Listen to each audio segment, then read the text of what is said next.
Thank you. Alfred, are there? Not here. Yeah, he's there. Please start.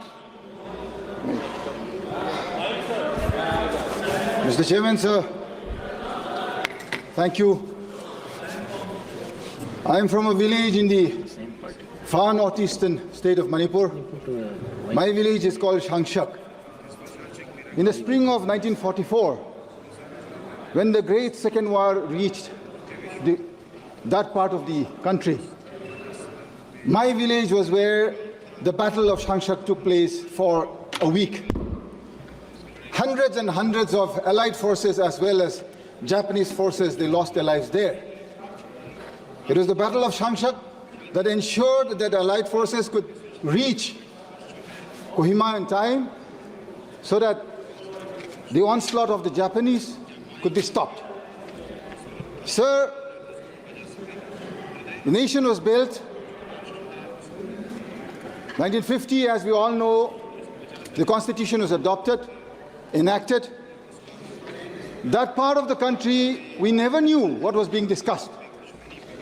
Our people never ever knew what was happening in these great halls, what our founding fathers were discussing for the welfare and the future of that part of the country. Many amendments were required. One such amendment that happened in '63 was Article 371A for the state of Nagaland. In 1971, Article 371C for the state of Manipur. It was because at the time in 1949, when the Constituent Assembly discussed the Constitution, many parts of our nation were left out. Our nation is a plural nation. That is the belief that we had grown up with.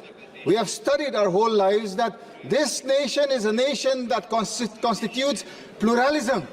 The core and identity of our nation is the plurality that this nation exudes so proudly. Why is it today? I have seen many eloquent speakers. I am grateful across both sides of this house. You have spoken on the Constitution.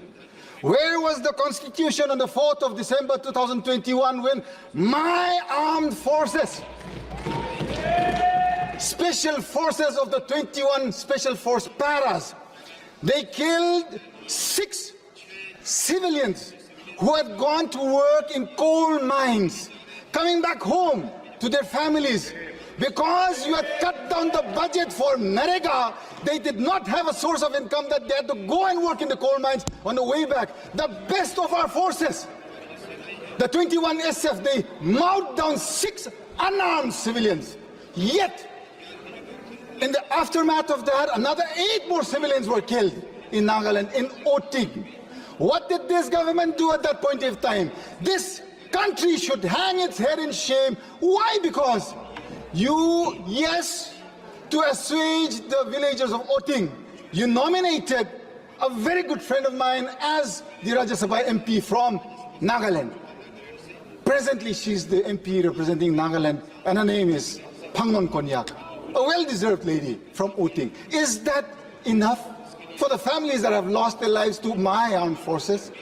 Did not this nation and this people and this house at least stand up in unison, condemning that? At least I expected our Raksha Mantri to have stood up and said that we owe responsibility to whatever wrong happens, and it is our own people that we have assassinated, and for that we mourn.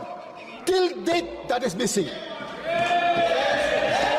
Are we not a part of this nation? I ask you, Speaker Sir. Mr. Chairman, 3rd of May 2023, I need not remind this House or this nation what happened in my state of Manipur. What has been happening for the last 19 months? The last time I got to speak in this August House, I very clearly said, as a citizen of this nation and as a family that has contributed in building this nation, it is my right to ask for justice.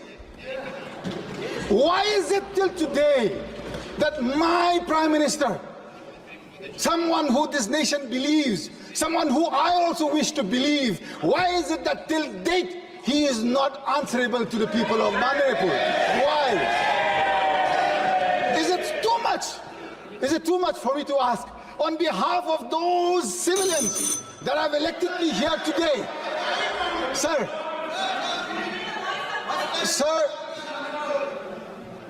Mr. Chairman, sir, those children, those women across communities, they have lost their lives. They cannot be victimized for a cause for which this nation or the state cannot handle. Is my nation so weak that you cannot protect the lives and property of the civilians there in Manipur, sir? I beseech the conscience of this House. Thank you. We have so many eloquent speakers, sir. I'm closing. Sir, I'm closing.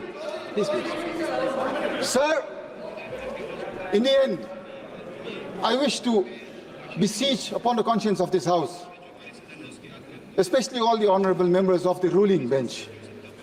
This is not a war against either party, be the treasury or the opposition. This is a war against humanity in this country. Please, wake up, speak to your people.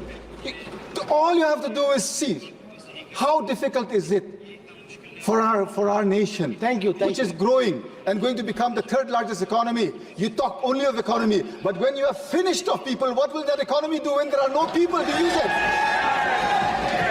I ask the conscience of this House and the leadership of this nation, please today stand up, be with your brothers and sisters in Manipur, bring about justice and be accountable for all actions. Thank you, Speaker. Diretso, Aiko.